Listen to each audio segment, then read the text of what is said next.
बिस्मिल्लाहिर्रहमानिर्रहीम। अस्सलाम वालेकुम डियर स्टूडेंट्स। हमने स्टार्ट किया है पीडियाट्रिक का first unit paediatric health nursing का, और उस फर्स्ट यूनिट में हमने तकरीबन 30 तक स्लाइड्स क्लियर किए थे, जिसमें हमारे साथ जो United nation convention on the rights of the child पे कुछ टॉपिक्स हमने डिस्कस किए थे। उसके कुछ आर्टिकल्स थे, 54 आर्टिकल्स थे, और उस 54 आर्टिकल्स का शार्ट सी समरी हमने हाफली डिस्कस किया था, और आज हम उस हाफ समरी को डिस्कस करके इस यूनिट को क्लियर करने वाले हैं।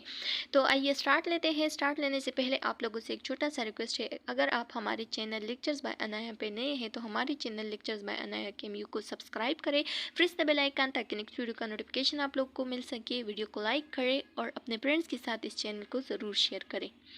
तो स्टूडेंट्स, लिखा गया है एडॉप्शन। जैसे कि आप सब जानते हैं कि व्हाट इज़ एडॉप्शन। जब कोई किसी बच्चे को एडॉप्ट करता है किसी इदारे से, चाहे वो दारुल उलूम हो, चाहे वो कोई अदर इदारा हो, जैसे कि SOS हो गया, स्वीट होम्स हो गए, ठीक है, उससे बच्चे को एडॉप्ट करना, अपने घर ले चलना, उसको पालना, तो ये इसको हम क्या कहते हैं? इसको हम कहते हैं एडॉप्शन, ठीक है। तो यही जो एडॉप्टेड बच्चा है, इसको बिल्कुल अपनी बच्चों की तरह केयर करना, उसकी प्रोटेक्शन करना उस बच्चे का राइट है, ठीक है। तो इसमें हम यही पढ़ेंगे कि children have the right to care and protection if they are adopted. अगर एक बच्चा एडॉप्टेड है तो उसको भी बिल्कुल पूरा हक है कि उसको भी उसकी प्रोटेक्शन, उसकी केयर करना बिल्कुल अपने बच्चों की तरह रखा जाए।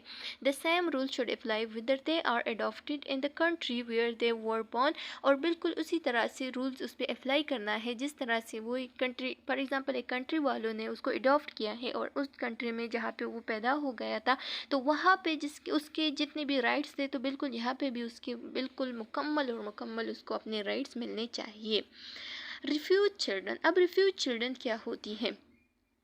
तो स्टूडेंट्स, जो रिफ्यूज चिल्ड्रन होते हैं, इसको हम क्या कहते हैं? जो कि जंग में, जो कि वार में, जो कि किसी जंग में क्या हो गए हो, दूसरी कंट्री में रह गए हो या दूसरी कंट्री में माइग्रेट हो गए हो, तो बिल्कुल उस बच्चों को हम क्या कहते हैं? उस बच्चों को हम कहते हैं रिफ्यूज चिल्ड्रन। तो लिखा गया है कि children have the right to special protection.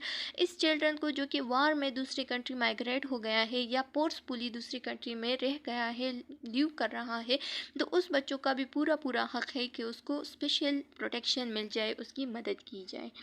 Children with disabilities, वो बच्चे जो कि स्पेशल चिल्ड्रंस होते हैं, जो कि डिसेबल्स होते हैं, तो उन बच्चों का भी स्पेशल केयर और सपोर्ट करना उसका पूरा हक है, उसको मिलना चाहिए ये राइट्स, ताकि वो ज़िंदगी जीने का और जो इंडिपेंडेंट लाइफ है उसको जी ले, ठीक है, ताकि वो इंडिपेंडेंट लाइफ को जी ले। Health and health service. अब हेल्थ एंड हेल्थ सर्विस क्या हो सकती है? तो लिखा गया है कि children have the right to good quality health care. हर एक बच्चे का हक है कि उसको गुड क्वालिटी हेल्थ मिल जाए, ठीक है, उसको हेल्थ केयर गुड क्वालिटी वाला मिल जाए। तो उसका जो गुड हेल्थ है उसके लिए पॉसिबल है कि हम किन किन चीज़ों का ख्याल रखें। एक तो ये कि उसको सेफ ड्रिंकिंग पानी मिलनी चाहिए, उसका जो न्यूट्रिशन फूड है वो सेफ होना चाहिए, बिल्कुल साफ़ सुथरा होना चाहिए, उसके एज के मुताबिक उसको फूड देना चाहिए, ठीक है, जो वीनिंग फूड हो गया, इसी तरह से और भी सॉफ्ट फूड हो गया, ठीक है। इस तरीके से हमारे साथ आता है फिर कि a clean and safe environment, उसके लिए एक safe secure and clean environment चाहिए, ठीक है, जहाँ पे वो एक हेल्दी लाइफ को जी सके। तो इसको हम कहते हैं health and health services. Rich countries should help for it. जो रिच कंट्रीज होते हैं तो उसको बिल्कुल क्या है, उसको चाहिए कि वो जो पुअर कंट्री है उसकी हेल्प करे, ताकि वो पुअर कंट्री के बच्चे भी वही राइट्स को अचीव करे जो कि उसका पूरा हक है। Review of treatment and care, ठीक है। तो अब लिखा गया है कि children who are looked after by their local authorities, वो बच्चे जिसके अपने माँ बाप नहीं है, जो कि लोकल अथॉरिटीज़ में रहते हैं, जो कि दारुल उलूम में रहते हैं, जो कि यतीमखानों में रहते हैं, ठीक है, जिसके माँ बाप नहीं है, या अपने रिश्तेदारों के पास रहते हैं जिसके माँ बाप कहीं बाहर चले गए हैं, दूसरी कंट्री में रह गए हैं, तो उस बच्चों की भी स्पेशल केयर करना, उसको बिल्कुल उसी तरह ट्रीट करना जिस तरह से उसका पूरा हक है, तो उसको उसी तरह से ट्रीट करना चाहिए। सोशल सिक्योरिटी, हर एक बच्चे का हक है कि उसको सोशल सिक्योरिटी मिल जाए, चाहे वो उसकी माँ बाप की तरफ से हो, गार्डियन की तरफ से हो या गवर्नमेंट की तरफ से हो, लेकिन हर एक बच्चे को सिक्योरिटी मिलना ये उसका हक है। एडिक्वेट स्टैंडर्ड ऑफ लिविंग, हर एक बच्चे का ये हक है कि वो एक अच्छी ज़िंदगी जी ले, एक अच्छे इन्वायरमेंट उसे मिल जाए, क्योंकि बच्चे को अगर अच्छा इन्वायरमेंट मिल जाए तो वो बहुत जल्द से जल्द ग्रोथ एंड डेवलपमेंट करता है, ठीक है, वो मेंटली, वो फिज़िकली टॉर्चर नहीं होता, वो मेंटली और फिज़िकली स्टेबल होता है। इस वजह से गवर्नमेंट्स को भी चाहिए कि जो फैमिलीज़ अफोर्ड नहीं करते अच्छा इन्वायरमेंट को, अच्छे होम्स को, तो उसको चाहिए कि वो बच्चों को इन्वायरमेंट, इसी तरह से इन्वायरमेंट उसके लिए हाउस, क्लॉथिंग एंड फूड्स को क्या करें, अवेलेबल करें, प्रोवाइड करें। राइट टू एजुकेशन, अब हर एक बच्चे का हक़ है कि वो प्राइमरी एजुकेशन जो है ना उसका हक़ है कि वो उसको हासिल करें। तो इस वजह से ये हमारे साथ फ्री भी है ये education, primary education. Goal of education, हर एक बच्चे का हक़ है कि वो एजुकेशन को हासिल करे, क्योंकि एजुकेशन जो है ना ये बच्चों की पर्सनालिटी को डेवलप करता है, उसके टैलेंट्स को डेवलप करता है, उसकी एबिलिटीज़ को फुलफिल करता है। ठीक है, तो ये सारा हक़ है हर एक बच्चे का कि उसको जो एनवायरनमेंट है, जो एजुकेशन है वो मिलनी चाहिए। चिल्ड्रन ऑफ माइनॉरिटीज़, वो बच्चे जो कि माइनॉरिटीज़ में हो, जैसे कि हमारे साथ अक़लियत वाले हो गए, ठीक है, जो कि दूसरे कंट्री में रह रहे, फॉर एग्ज़ाम्पल हमारा कंट्री जो है ना ये मुसलमान कंट्री है, अगर दूसरे मज़हब का बच्चे आ जाए यहाँ पे, ठीक है, जो कि माइनर हो, कम तादाद में हो, तो उसको पूरा हक़ है कि वो अपने कल्चर को, अपने लैंग्वेज को और अपने रिलीजन की प्रैक्टिस ईज़िली करे। ठीक है, उस पर कोई ज़ोर ज़बरदस्ती ना हो कि वो यहाँ पे दूसरा मज़हब इख्तियार करे।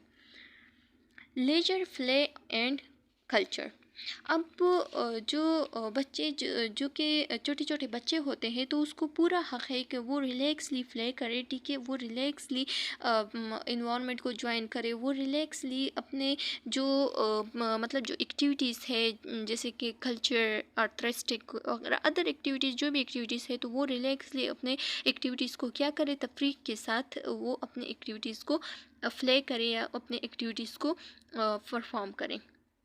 चाइल्ड लेबर, अब जो मज़दूर बच्चे होते हैं, तो उसके बारे में क्या कहा है इस कन्वेंशन ने, तो लिखा गया है कि the government should protect children and from work with the that is dangerous और माइट हार्म देयर हेल्थ और अदर देयर एजुकेशन। अब गवर्नमेंट को चाहिए कि वो जो बच्चे हमारे साथ मजदूरी करते हैं, तो गवर्नमेंट को चाहिए कि वो उस बच्चों को प्रोटेक्ट करे जो कि मजदूरी कर रहे हैं और ऐसे काम कर रहे हैं जो कि उसके हेल्थ के लिए, उसके एजुकेशन के लिए हार्म है। ठीक है, जो कि बाहर में आप लोगों ने देखा भी होगा कि बहुत छोटे छोटे बच्चे होते हैं, भीख मांगते हैं या दूसरे कोई काम करते हैं, ऐसे काम जो कि उसके हेल्थ के लिए, उसके एजुकेशन के लिए बहुत डेंजरस है। ठीक है, ड्रग एब्यूज़, अब ड्रग एब्यूज़र क्या है, तो लिखा गया है कि गवर्नमेंट को चाहिए कि वो ऐसे प्रोटेक्शन बच्चों के लिए यूज़ करे कि कोई उसको हार्मफुल नुकसान न पहुंचा सके ड्रग्स के ज़रिए से, या कोई उससे गलत काम न करवा सके, यानी ड्रग्स की जो तिजारत वगैरह है वो न करवा सके बच्चों के ज़रिए। सेक्सुअल एक्सप्लॉयटेशन, अब गवर्नमेंट को ये भी चाहिए कि वो बच्चों को सेक्सुअल एक्सप्लॉयटेशन से या सेक्सुअल एब्यूज़ से बचा ले। ठीक है, उसकी प्रोटेक्शन करे। एब्डक्शन, सेल एंड ट्रैफिंग, अब एब्डक्शन, सेल एंड ट्रैफिक का ये मतलब है कि जो बच्चे हमारे साथ क्या होते हैं, उसकी सेल हो जाती है, उसको मतलब दूसरे के उसको भेजा जाता है। ठीक है, तो गवर्नमेंट को चाहिए कि वो जितना उससे पॉसिबल हो सके तो वो बच्चों को क्या करे, वो बच्चों को एब्डक्शन से, सॉल्ट से या ट्रैफिक से क्या करे, उसको बचा ले। ठीक है, कि बच्चों की सेल ना हो, से उसकी सेल को रोक दे। Other form of exploitation, other form of exploitation में क्या आती है कि children should be protected from any activity that take advantage of them और could harm their welfare and development. अब वो काम जो कि दूसरों के लिए तो फ़ायदेमंद होते हैं लेकिन बच्चों के लिए नुकसानदेह होते हैं, बच्चों को नुकसान पहुंचा सकती है वो काम, तो उसी कामों को गवर्नमेंट को चाहिए कि वो बच्चों को उस कामों से प्रोटेक्ट करे, ये भी बच्चों का हक़ है। डिटेंशन एंड पनिशमेंट, अब डिटेंशन एंड पनिशमेंट का मतलब ये है, डिटेंशन मतलब कि क़ैद, या पनिशमेंट मतलब कि सज़ा देना, पनिशमेंट करना। किसी को भी ये हक़ नहीं है कि वो छोटे छोटे बच्चों पे जुल्म करे, छोटे छोटे बच्चों को कैद करे, छोटे छोटे बच्चों को, अगर वो कोई जुर्म भी करे, अगर वो रूल्स को ब्रेक भी करे तो उसको सज़ा देना है, लेकिन इतना भी नहीं जैसे कि मतलब फॉर एग्ज़ाम्पल एक बच्चा है और वो जेल में कैद हो गया, तो उसको बड़ों के जेल में नहीं डालना है, उसके लिए एक स्पेशल सज़ा होती है, जैसे कि मतलब बड़ों के लिए सज़ा होती है तो बिल्कुल भी उसी तरह नहीं होती इसकी सज़ा, इसके लिए बहुत कम सज़ा होती है, और ज़्यादा सज़ा अगर दे दे तो वो मेंटली डिस्टर्ब हो सकता है। तो इस वजह से बच्चों को क्या करना है, ज़्यादा टाइम के लिए जेल में भी नहीं रखना है, छोटे बच्चों की जेल में रखना है, और दूसरा ये कि उसकी इतनी सज़ा भी नहीं होनी चाहिए। ठीक है, उसका राइट है कि उसको इतना सज़ा न मिल जाए, क्योंकि उसकी जो कॉग्निटिव लेवल है अभी तक इतना डेवलप नहीं हुआ है, तो उससे अनइंटेंशनली ये हो सकती है ये मतलब जो रूल्स ब्रेक करना वगैरह। वॉर एंड आर्म कम्प्लेक्ट, ठीक है। तो अब लिखा गया है कि government must do everything they can to protect and care for children affected by war. वो बच्चे जो कि वार में अफेक्टेड हो सकते हैं, ठीक है, यानी अगर किसी जगह पे जंग आ जाए, किसी जगह पे वार आ जाए, तो उस दौरान गवर्नमेंट को चाहिए कि वो बच्चों को बिल्कुल प्रोटेक्ट करे। जो भी 15 ईयर्स से कम बच्चे हैं, तो किसी का भी ये हक नहीं है कि अंडर 15 के जितने भी बच्चे हैं उसको क्या करें, आर्मी फोर्स में या किसी जंग में या किसी जहाद वगैरह में उसको क्या करे, ज़बरदस्ती से भेजे या उसको कहे कि आपने क्या करना है, आपने इसको ज्वाइन करना है, आपने जंग में हिस्सा लेना है। तो ये किसी का भी हक नहीं है और ये बच्चे जो है ना उसको बिल्कुल बचा के रखना है इसी तरह के कामों से। Rehabilitation of child victim. अब वो बच्चे जो कि मतलब कोई विक्टिम करे, कोई जुर्म करे, ठीक है, तो उसकी रिहेबिलिटेशन किस तरह से करना है। Children who have been neglected, abused और exploited should receive special help and to physically and psychologically recover and reintegrate to society. लिखा गया है कि क्या करना है कि वो बच्चे जो कि नेग्लेक्टेड होते हैं, ठीक है, उसको नेग्लेक्ट किया जाता है, उसको अब्यूज़ किया जाता है या अदर ऐसे एक्टिविटीज़ उस पर किए जाते हैं जो कि उसके लिए हार्मफुल है और दूसरों के लिए पैदामंद है, ठीक है, यानी फिजिकल हो गए, साइकोलॉजिकल हो गए, सेक्सुअल हो गए, एनी टाइप ऑफ ऐसी एक्सप्लॉयटेशन हो सकती है। तो गवर्नमेंट को चाहिए कि इस बच्चों को क्या करे, उसको रिहेबिलिटेट करे, उसको इसी तरह के कामों से फर्दर रोक के, और दूसरा ये कि उसको फर्दर अटेंशन दे दे, उसको पैसे दे दे, उसकी हेल्थ की प्रोटेक्शन करे, उसकी जो सेल्फ रिस्पेक्ट है उसका ख्याल रखे, उसकी डिग्निटी का ख्याल रखना चाहिए, ठीक है। Juvenile justice. अब हमारे साथ आ रहा है जुवेनाइल जस्टिस। तो जुवेनाइल जस्टिस का क्या मतलब है। जुवेनाइल जो है ना वो बच्चे जो कि थोड़े अब बड़े हो गए हैं, ठीक है, मतलब अंडर 18 तो है लेकिन टीन एज में है, यानी 13 से एबव जो होते हैं, जो जुवेनाइल थोड़े जवान होते हैं। Children who are accused of breaking the law have the right to legal help and fair treatment in a justice system that respected their right. ठीक है, लिखा गया है कि वो बच्चे जो कि रूल्स को ब्रेक कर दे, जो कि लॉ को ब्रेक कर दे, ठीक है, तो उसको क्या करना है, उसको लीगली उसकी हेल्प करना है, उसको ऐसा ट्रीट नहीं करना है, यानी अनफेयरली उसको ट्रीट नहीं करना है, बल्कि फेयरली उसको ट्रीट करना है, उसकी राइट्स की रिस्पेक्ट करनी है। Government are required to set minimum age below which children cannot be held criminally responsible and provide minimum guarantees for the fairness and quick resolution of judicial and alternative proceeding or respect for senior national standard. अगर कोई senior national standard है, अगर कोई senior country है, ठीक है, और वो इस रूल्स में, इस कन्वेंशन में फर्दर स्टेप को अप्लाई क्या करता है, फर्दर ऐसे रूल्स लाते हैं जो कि बच्चों के हक़ में अच्छे हो, तो वो इसमें शामिल कर सकते हैं, ठीक है, वो लॉ के मुताबिक उस बच्चों पे अप्लाई कर सकते हैं। If the law of a country provide better protection of children right than the article of this convention, those law should apply। ठीक है, तो वो अप्लाई हम कर सकते हैं। knowledge of rights implementation and monitoring। government should make the convention known to adult and children. Government को चाहिए कि क्या करे, should make the convention known, ऐसा कन्वेंशन उसे बनाना चाहिए जो कि बच्चों और एडल्ट्स के लिए हो, ठीक है, जिससे कि adult should help children. Adult को चाहिए कि वो बच्चों की राइट्स का ख्याल रखे, उसकी हेल्प करे, ठीक है, टू इंश्योर इम्प्लीमेंटेशन, और ये सारे रूल्स रेगुलेशन जो है ना बच्चों पे अप्लाई करे। स्टेट शेल इस्टेब्लिश, इसी तरह से कुछ स्टेट्स ने कमेटीज़ पे बनाए हैं, जैसे कि हमारे साथ कुछ कमेटीज़ है जिसको हम UNICEF and United National organisation कहते हैं। इसके ज़रिए से भी कुछ एडवाइस मिल सकते हैं, इसके ज़रिए से बहुत सारे हेल्प हो सकती है बच्चों की, जैसे कि हमारे साथ क्या हो गया कि बच्चों की तालीम के लिए ये इमरजेंसी फंड जो है ना यूनिसेफ प्रोवाइड करता है, इसी तरह से यूनाइटेड नेशनल ऑर्गेनाइजेशन भी प्रोवाइड करता है और बहुत सारा हेल्प हो जाता है बच्चों का। अब हमारे साथ आ रहा है legal and ethical issues in paediatrics. अगर कोई नर्स है और वो पीडियाट्रिक्स की नर्सिंग कर रही है, ठीक है, या पीडियाट्रिक्स का केयर कर रही है, या वो पीडियाट्रिक वार्ड में है, ठीक है, उसकी ड्यूटी है वहाँ पे। तो इस दौरान पीडियाट्रिक वार्ड के दौरान कौन कौन से इथिकल इश्यूज़ या इलीगल इश्यूज़ आ सकते हैं, ठीक है। तो उस इश्यूज़ के बारे में आज हम पढ़ने वाले हैं। यहाँ पे लिखा गया है कि malpractice in the paediatric setting, एक होता है नेग्लिजेंस, एक होता है माल प्रैक्टिस। इन दोनों के डिफरेंस को मालूम करना बहुत ज़रूरी है। ये दोनों ऐसे वर्ड्स हैं जो कि इंटरचेंजेबली यूज़ हो सकते हैं, लेकिन इसके डिफरेंस को मालूम करना आप लोगों के एमसीक्यूज़ पॉइंट ऑफ व्यू से बहुत इंपॉर्टेंट है। नेग्लिजेंस वो होती है जब हम ड्यूटी में फ़ेल हो जाते हैं, ठीक है, ड्यूटी को क्या कर देते हैं, उसको ब्रीच कर देते हैं, उसमें फ़ेल हो जाते हैं, ड्यूटी को ऑफ कर देते हैं, ड्यूटी को क्या कर देते हैं, ड्यूटी को ऑफ करके जब कोई हार्मफुल काम हो जाता है, जब कोई बच्चे को नुकसान पहुंच सकता है, ठीक है, उस दौरान अगर कोई नुकसान बच्चे को पहुंच गया तो ये हमारा नेग्लिजेंस हो गया।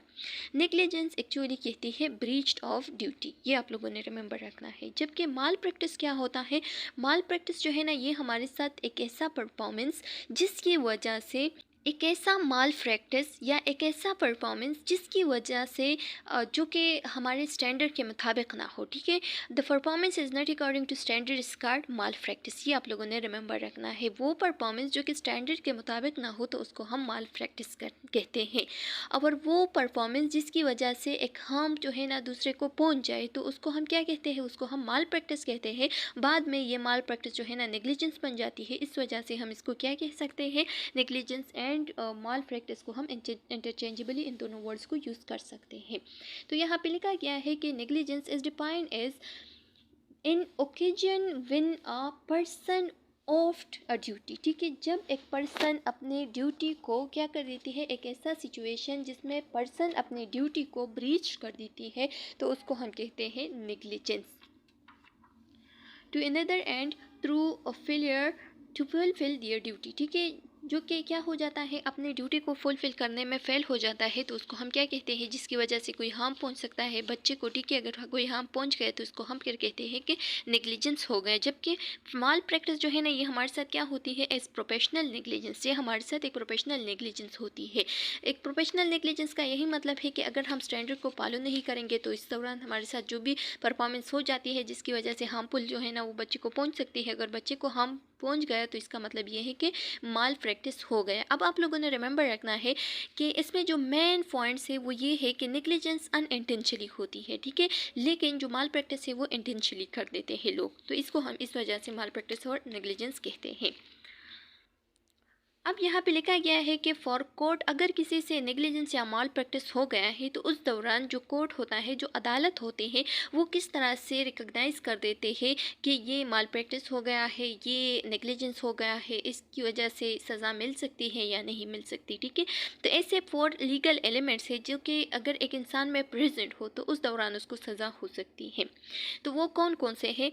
द फर्स्ट वन इज़, ये आप लोगों ने एमसीक्यूज़ पॉइंट ऑफ व्यू से याद रखने हैं, there must be a duty of to the client by nurse, ठीक है, अगर एक नर्स ने या अगर एक क्लाइंट ने अपनी ड्यूटी को ब्रीच किया है तो उस दौरान, ठीक है, एक हो गया। दूसरा ये कि the nurse must breach the duty, वही बात है, ठीक है। तीसरा ये कि the breach of duty must be the cause of the damage, ठीक है, अगर हमारे साथ ड्यूटी को ब्रीच किया है लेकिन उसकी वजह से, यानी ड्यूटी फेलियर हो गया है, किसी काम को इग्नोर किया है एक नर्स ने, लेकिन उसकी वजह से कोई हार्म नहीं पहुंच गया है तो उस दौरान सज़ा नहीं हो सकती नर्स को। लेकिन अगर उसकी वजह से हार्म पहुंच गया है, डैमेज पहुंच गया है तो उस दौरान जो है ना उसको सज़ा हो सकती है।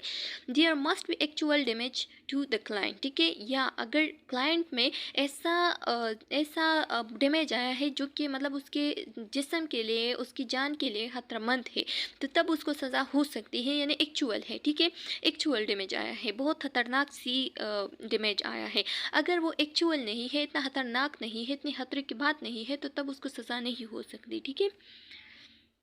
अब हमारे साथ ब्रीच ऑफ ड्यूटी के आर रूल्स भी कहते हैं, ठीक है, 5 आर रूल्स, ठीक है। तो वो जो 5 रूल्स है उसमें फर्स्ट वन क्या आता है, right client, right route, right medication, right doses and right time, ये आप लोगों ने रिमेंबर रखना है। ये 5 आर जो है ना इसको याद करना बहुत ज़रूरी है। अगर किसी नर्स से ड्यूटी ब्रीच हो जाती है तो वो किस वजह से होती है, या तो वो राइट क्लाइंट को मेडिकेशन नहीं करती, या वो राइट मेडिकेशन नहीं करती, या वो राइट रूट से एडमिनिस्ट्रेशन नहीं करती, या वो राइट डोजेज नहीं यूज़ करता, ठीक है, और या वो राइट टाइम पे नहीं लगाता, तो इस वजह से पेशेंट को हार्म हो जाती है जिसकी वजह से उसे फिर सज़ा मिलेगी, ठीक है। अच्छा स्टूडेंट्स, अब आता है स्टेट एंड स्टेट्स। तो जिस तरह से हम पढ़ते हैं कि रूल्स एंड रेगुलेशन, बिल्कुल इसी तरह से हम मेडिकल टर्मिनोलॉजीज़ में यूज़ करते हैं स्टेट एंड स्टेट्स। ठीक है, तो स्टेट का मतलब है रूल्स एंड स्टेट्स का मतलब है रेगुलेशन। तो जहाँ पे भी हमारे साथ रूल्स या रेगुलेशन की बात होती है इन मेडिकल हेल्थ, मतलब जहाँ पे भी हो, ठीक है, मेडिकल हेल्थ जगह हो, हेल्थ सेंटर हो, तो उस दौरान हम क्या कहते हैं, स्टेट एंड स्टेट्स कहते हैं। तो कुछ स्टेट एंड स्टेट्स है नर्सिंग के लिए, नर्सिंग प्रैक्टिस के लिए, जिसकी जो रेगुलेशन हर एक नर्स ने फॉलो करना होगा। अगर वो उस रेगुलेशन को, उस रूल्स को ब्रेक करेगी तो उस दौरान जो पीएनसी है उसने ये रेगुलेशन रखी है, अगर कोई किसी भी नर्स ने अपने प्रैक्टिस के दौरान इस रेगुलेशन को फॉलो नहीं किया, इस रूल्स को ब्रेक किया, तो तब उसको सज़ा हो सकती है। ठीक है, तो वो कौन कौन से रूल्स रेगुलेशन है, तो यहाँ पे लिखा गया है कि define the scope and limitation of professional nursing practice. ठीक है, कि पीएनसी ने क्या किया है, इस रूल्स रेगुलेशन के बारे में नर्सिस को बताया है कि आपका लिमिटेशन क्या है, आपका स्कोप क्या है। ठीक है, अच्छा, तो vary from state to state but have common elements. ठीक है, अब ये जो रूल्स रेगुलेशन है ये हर एक स्टेट में ज़्यादातर मतलब डिफरेंट भी हो सकते हैं, लेकिन ये ज़्यादातर कॉमन है। ठीक है, हर एक नर्स के लिए ज़्यादातर कॉमन है, लेकिन कुछ रूल्स रेगुलेशन में डिफरेंस आई है अदर स्टेट में। ठीक है, अब हमारे साथ कुछ पेनल्टीज़ फॉर वायलेशन है। अगर कोई गलती करे, अगर कोई मतलब किसी रूल्स को ब्रेक करे, तो उस दौरान उसको थोड़ा डांटना तो पड़ता है। ठीक है, तो उस डांटने की जो कुछ यहाँ पे स्टेप दिए गए हैं कि किस तरह से उसको डांटना होगा या किस तरह से उसको सज़ा मिलनी चाहिए। ठीक है, किस तरह से उसको फनिश करना होगा। तो यहाँ पे द फर्स्ट वन ये है कि फॉर्मल रिफ्रेमेंट। फॉर्मल रिफ्रेमेंट का मतलब ये है कि फॉर्मल तरीके से उसे धमकी देती है कि मैं आपको सस्पेंड करूँगा। ठीक है, या आपकी जो लाइसेंस है उसको मनसूख किया जाता है, या आपको इस इदारे से निकाला जा सकता है। ठीक है, तो इसी तरह से फॉर्मल तरीके से कुछ धमकी देगी। पीरियड फॉर प्रोबेशन हो सकती है, फाइन हो सकती है, और लिमिटेशन हो सकती है। कुछ काम जो है ना उसका लिमिटिंग करना होगा कि आप जो है ना आपकी जो फर्दर तरक्की है वो रोक सकती है। ठीक है, उसको सस्पेंड किया जा सकता है, इस इदारे से निकाला जा सकता है, या उसकी जो लाइसेंस है उसको रिवोक किया जा सकता है, उसकी लाइसेंस को कैंसिल कर दिया जा सकता है। यानी एक बंदा है और वो क्या करेगी, वो सबक पढ़ेगी। ठीक है, वो अपने डिग्री को हासिल करेगी, और अगर उसने ऐसी गलती की जो कि बार बार वो दोहरा रही है, तो इसकी वजह से उसका लाइसेंस जो है ना वो ख़त्म हो सकती है, उसका डिग्री ख़त्म हो सकती है, उसका पीएनसी जो कार्ड है वो ख़त्म हो सकती है। ठीक है, तो ऐसा होगा फिर कि वो बगैर डिग्री के सबक उसने पढ़ लिया है, यानी उसकी सबक का फिर कोई भी फ़ायदा नहीं होगा। इन्फॉर्म कंसेंट, जिस तरह से हमने फोर्थ सेमेस्टर से पढ़ के आ रहे हैं नर्सिंग इथिक्स से कि इन्फॉर्म्ड कंसेंट हमारे साथ क्या होता है, तो आप लोगों को थोड़ा सा आइडिया भी होगा, लेकिन यहाँ पे रिमाइंड करते हैं। लिखा गया है कि inform consent is the duty of the health care provider to discuss the risk and benefit of the treatment और procedure with a client prior to giving care. लिखा गया है कि क्या होता है, इन्फॉर्म्ड कंसेंट जो है ना ये हमारे साथ एक हेल्थ केयर की ड्यूटी होती है, जिसमें वो रिस्क और बेनिफिट्स, ट्रीटमेंट के जितनी भी रिस्क है, जितनी भी बेनिफिट्स है, जितनी भी नुकसानात है, जितनी भी फ़ायदे हैं, वो सब अपने क्लाइंट को, अपने पेशेंट को, उसके घर वालों को बताते हैं। ठीक है, एक प्रोसीजर होता है जिसके ज़रिए से फिर उसको साइन करते हैं, और उस साइन के बाद ही क्या कर देते हैं, उस ट्रीटमेंट को स्टार्ट कर देते हैं। ठीक है, तो इस इजाज़तनामे को, इस इन्फॉर्म कंसेंट को हम क्या कहते हैं, इसको हम इन्फॉर्म कंसेंट कहते हैं या इजाज़तनामा कहते हैं। ठीक है, ये आप लोगों ने याद रखना है। अब inform consent must include the following. Inform consent में ये 4 पॉइंट ज़रूरी होनी चाहिए। ठीक है, तो एक है the nature of the disease. Nature of disease का मतलब ये है कि एक डिजीज़ के नेचर क्या है। ठीक है, यानी ये डिजीज़ जो है ना कौन सा डिजीज़ है, ये कौन सा डिजीज़ है, और इसमें हम क्या क्या करने वाले हैं। ठीक है, इसकी वजह से क्या क्या हो सकती है, ये सारा डिजीज़ के बारे में बताना होगा, उसमें प्रेजेंट होनी चाहिए उस इजाज़तनामे में। ये एक पेपर होता है जिसपे फिर घर वाले या जो मतलब कंसेंट को साइन करते हैं, ठीक है, उसकी जो करीबी रिश्तेदार होता है वो साइन करके उसके प्रोसीजर पर हम स्टार्ट कर देते हैं। The risk and hazard of the procedure. इस प्रोसीजर की जितनी भी रिस्क है, ठीक है, जितनी भी रिस्क फैक्टर है, जितनी भी खतरे है, तो उसको लिखना होगा, वहाँ पे मेंशन करना होगा। The alternatives of the procedure. अगर कोई और चॉइस है जिसकी वजह से इस डिज़ीज़ को हम ट्रीट कर सकते हैं, ठीक है, जैसे कि कोई मेडिकेशन हो गया, जैसे कि कोई अदर मसला तो नहीं कह सकते, अगर कोई अदर ट्रीटमेंट हो गया जो कि उसके ज़रिए से हम इस पेशेंट को ट्रीट कर सकते हैं, ठीक है, तो वो भी हम वहाँ पे प्रेजेंट करेंगे, ठीक है। यानी ऐसी मेडिकेशन जिसकी वजह से उसका जो डिज़ीज़ है वो लाइफ टाइम के लिए अगर वो उस मेडिकेशन को यूज़ करेगी तो वो क्या हो सकती है, वो डिले हो सकती है, ठीक है। उसकी जो ट्रीटमेंट है वो शुरू होगी, ठीक है। लाइफ टाइम के लिए वो ये मेडिकेशन यूज़ कर सकती है, तो ये भी अपने वहाँ पे प्रेजेंट करना होगा। The benefits of the procedure, और बेनिफिट्स क्या हो सकते हैं, इसकी फ़ायदा क्या हो सकते हैं अगर इस प्रोसीजर को हम परफॉर्म करें तो इसके बाद ये कोई भी मेडिकेशन को यूज़ नहीं करेगी और ये बिल्कुल ठीक रहेगी, ठीक। तो ये भी प्रेजेंट होनी चाहिए। Win consent is not required. अब कंसेंट स्टूडेंट्स, अब वो ऐसा सिचुएशन जिसमें कंसेंट को हम साइन नहीं करते, ठीक है। अब ऐसा सिचुएशन जिसमें हम इजाज़त को नहीं लेते और डायरेक्ट प्रोसीजर को स्टार्ट कर देते हैं, तो वो कौन सा सिचुएशन है। एक तो इमरजेंसी सिचुएशन हो गया, ठीक है। दूसरा ऐसा सिचुएशन जिसमें हमें पता चले कि जो पेरेंट्स है जो यहाँ पे जो बच्चे के साथ आए हैं, ठीक है, या जो गाइडेंस आए हैं या जो भी आए हैं, ठीक है, हेल्थ केयर प्रोवाइडर जो है ना उसको चाहिए कि वो क्या करे, वो बच्चे को in case if healthcare provider have made a reasonable attempt to contact with child parent, अगर एक हेल्थ केयर प्रोफेशनल जो है ना वो क्या कर देती है, उसके पेरेंट्स से, उस बच्चे के पेरेंट्स से कांटेक्ट कर देती है, ठीक है, और पेरेंट्स ऐसा मशवरा देती है, डॉक्टर को ऐसा फैसला कर देती है जो कि बच्चे के लिए बिल्कुल भी ठीक नहीं है, तो उस दौरान डॉक्टर को, उस दौरान हेल्थ केयर प्रोफेशनल जो है ना वो खुद ही उस बच्चे के लिए अच्छा स्टेप ले सकता है, ठीक है। तो उस दौरान भी वो कंसेंट को साइन नहीं करता। Evaluation and treatment of child for suspected physical और सेक्सुअल अब्यूज, अगर हमारे साथ एक बच्चा आया है, ठीक है, हेल्थ केयर सेंटर में, और वो सेक्सुअल अब्यूज़ है या फिजिकल अब्यूज़ है, ठीक है, तो उस दौरान हम क्या नहीं करते, कंसेंट को साइन नहीं करते। In case of forensic examination, अगर कोई फोरेंसिक एग्जामिनेशन है यानी कोई जुर्म वगैरह हो गए है, ठीक है, तो उस दौरान जो है ना उसकी जो जेनिटल या जो रेक्टल एग्जामिनेशन है उसकी एग्जामिनेशन हम नहीं करते, और दूसरा है कि उसकी जो मतलब जो कंसेंट है उसको भी हम साइन नहीं करते, ठीक है। उसकी कंसेंट की भी ज़रूरत नहीं होती, डायरेक्ट ही उसकी ट्रीटमेंट कर देते हैं। When a minor can consent for care, कौन सा ऐसा सिचुएशन है जिसमें माइनर जो है ना वो खुद अपने केयर का कंसेंट कर सकता है, ठीक है।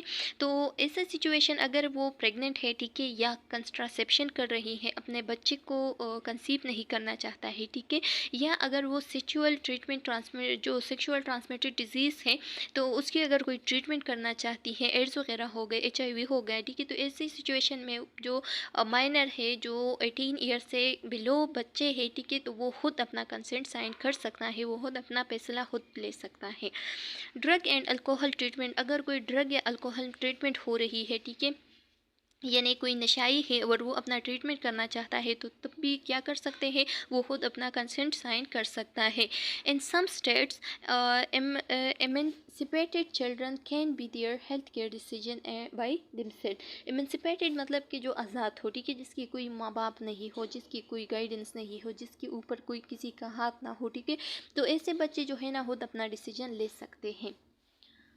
When a minor can consent for, तो a minor can consent to care as long as the individual demonstrate the maturity to understand the risk and benefit of the treatment, अगर एक बच्चा है और उसे समझ आ रहा है कि इस ट्रीटमेंट की, इस प्रोसीजर की क्या क्या बेनिफिट्स हो सकते हैं, क्या क्या रिस्क फैक्टर हो सकते हैं, उसे सब कुछ समझ आ सकती है, ठीक है, तो उस दौरान वो खुद अपना फैसला ले सकती है, अपना डिसीजन ले सकती है। पेरेंट कंसेंट फॉर डिवोर्स, अगर एक पेरेंट्स है और उसने क्या हो गए हैं, उसकी डिवोर्स हो गई है, तो उस बच्चे की कस्टडी, लीगल कस्टडी, यानी जो जिस अदालत की वजह से अदालत ने जिस पेरेंट को, ये चाहे वो माँ हो चाहे वो बाप हो, जिसको भी उसकी कस्टडी, उसकी परवरिश दी है, ठीक है, जिसको भी उसको सौंपा गया है, तो उस बाप का या उस माँ की हक है कि अब इस बच्चे के लिए क्या करे, उसको कंसेंट को साइन करे, ठीक है। तो वही माँ या वही बाप जो है ना उसके लिए कंसेंट साइन कर सकती है। ये लीगल कस्टडी या वर्सेस फिजिकल कस्टडी। अब आप लोग सोच रहे होंगे कि व्हाट इज़ लीगल कस्टडी या फिजिकल कस्टडी। तो लीगल कस्टडी वो होती है जो कि अदालत की तरफ से मिल जाती है, ठीक है, कि लीगली ये बच्चा जो है ना इसको सौंपा जाता है, यानी जो माँ है या जो बाप है, ठीक है। और फिज़िकल वो होती है जो कि उसकी केयर करती है, ठीक है, जो कि केयर प्रोवाइड कर देती है, चाहे वो माँ हो या बाप हो, ठीक है, तो उस दौरान उसको क्या कर देती है, उसको हम फिज़िकल कस्टडी कहते हैं।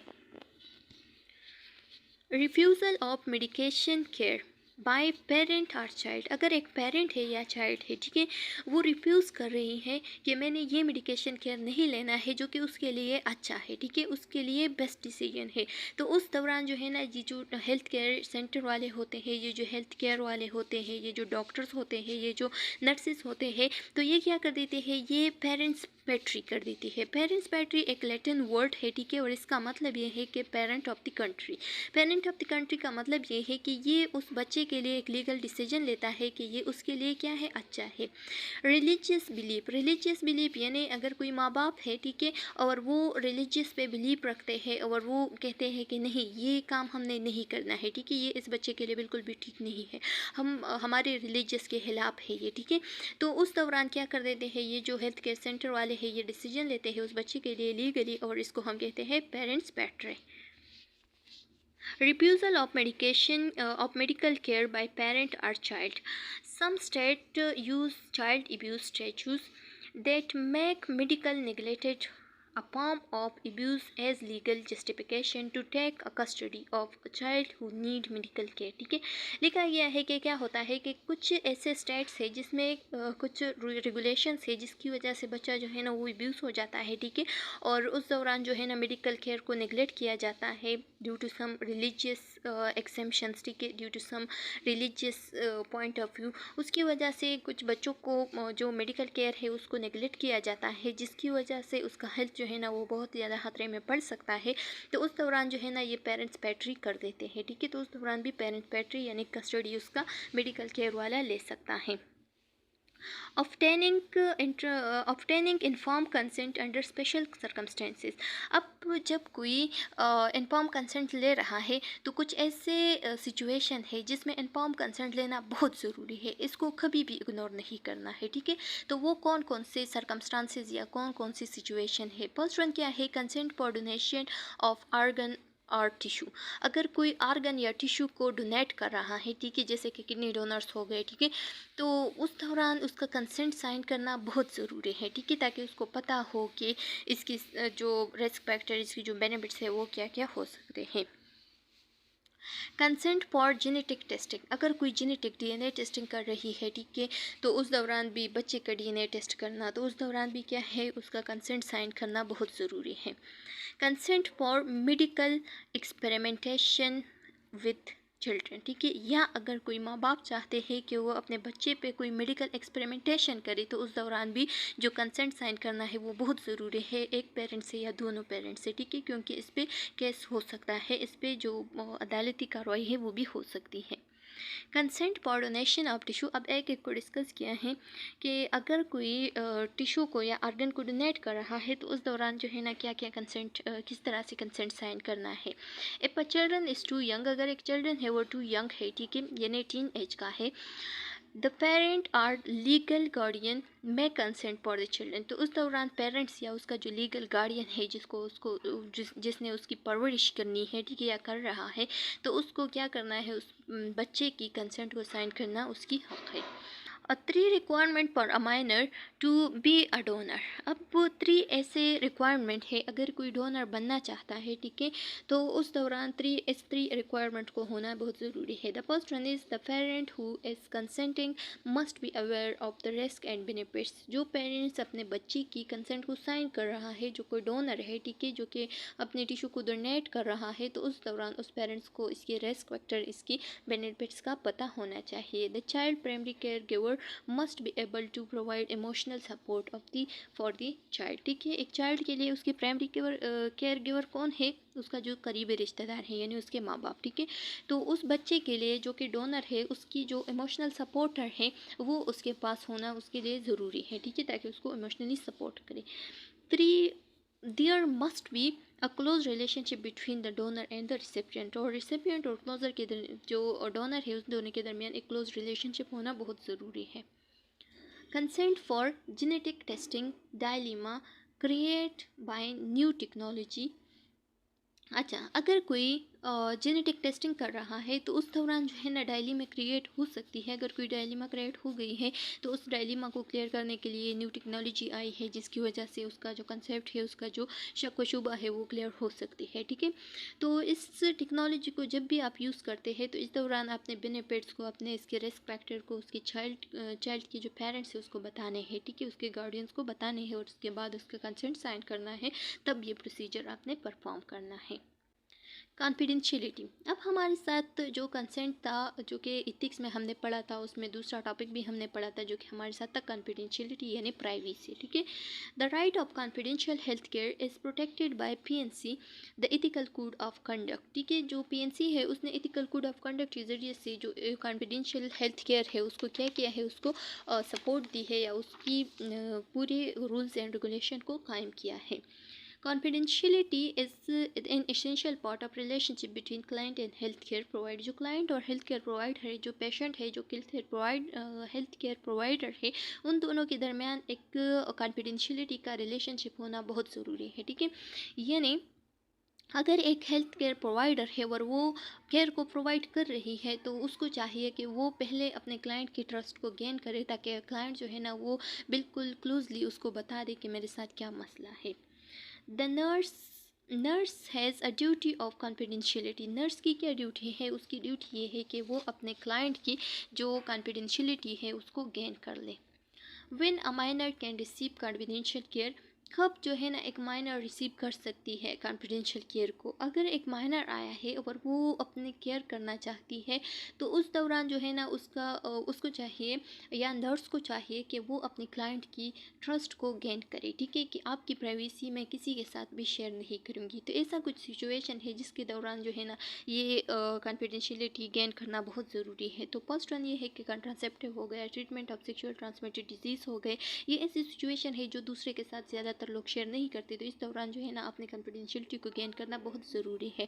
ड्रग एंड अल्कोहल ट्रीटमेंट हो गया, मेंटल हेल्थ केयर हो गया। मेंटल हेल्थ केयर में ज़्यादातर कॉन्फिडेंशियलिटी इस वजह ज़रूरी है कि लोग सोचते हैं या पेशेंट्स सोचते हैं कि मैं अगर किसी को बताऊंगी कि मुझे मेंटल हेल्थ प्रॉब्लम है तो वो मुझे पागल समझेगी। ठीक है, तो इस वजह से कॉन्फिडेंशियलिटी को गेन करना बहुत ज़रूरी है। एंड HIV टेस्टिंग हो गया, तो ये भी लोग ज़्यादातर शेयर नहीं करते, तो इस वजह से ये ज़रूरी है।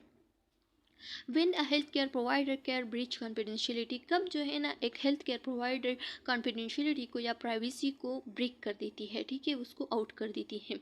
तो ऐसे 4 एक्सेप्शंस है जिस दौरान जो है ना अपनी कॉन्फिडेंशियलिटी को ब्रेक करना बहुत ज़रूरी है, ताकि दूसरों को क्या मिल सके, दूसरों को सपोर्ट मिल सके या दूसरों की हेल्प हो सके। ठीक है, उसकी हिफाजत हो सके।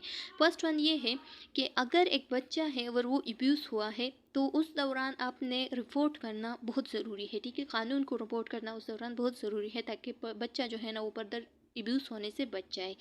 दूसरा ये है कि अगर कोई बच्चा है और उस पे वीपन का यानी जो चाकू वगैरह है या जो ऐसा आला है जिसकी वजह से उसे खतरा हो सकती है, ठीक है, उसकी वजह से अगर कोई क्रिमिनल एक्ट हो गया है और वो इंजर्ड हो गया है तो उस दौरान अपने लॉ को रिपोर्ट करना बहुत ज़रूरी है। कानूनी कार्रवाई करना यहाँ पे बहुत ज़रूरी है। अगर कोई ऐसा डिज़ीज़ आया है जो कि इन्फेक्शियस है, ठीक है, दूसरों को क्या हो सकती है, कम्युनिकेबल है, यानी दूसरों को कम्युनिकेट हो सकती है, दूसरों को ट्रांसमिट हो सकती है, तो उस दौरान आपने सारे लोगों को रिपोर्ट करना है। जो इन्फेक्शियस कम्युनिटी होती है उसको रिपोर्ट करना है कि ये डिज़ीज़ आपको क्या हो सकती है, फर्दर लोगों में फैल सकती है, ऐसा कोई डिज़ीज़ आया है जिसकी वजह से आपको खतरा हो सकती है। तो इस दौरान भी हेल्थ केयर जो डिपार्टमेंट है उसको क्या करना, उसको खबर देना बहुत ज़रूरी है। ठीक है, तो इस दौरान भी कॉन्फिडेंशियलिटी को ब्रीच करना बहुत ज़रूरी है। और लास्ट ये है कि duty to warn third party. Third party कौन है?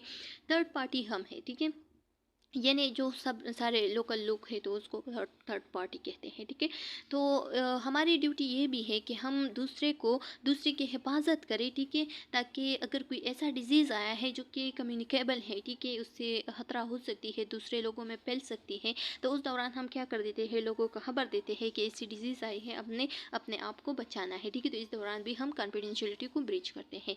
तो चलो स्टूडेंट्स, यहाँ तक हमारा ये चैप्टर कंप्लीट हो गया है। उम्मीद है कि आप लोगों को समझ में आ गया होगा। फिर भी अगर कोई क्वेश्चन कॉम्प्लिकेशन है तो आप लोग कमेंट सेक्शन में पूछ सकते हैं, बहुत जल्द आप लोग को आंसर मिल जाएगा। नेक्स्ट वीडियो में मिलते हैं, तब तक के लिए अल्लाह हाफिज़।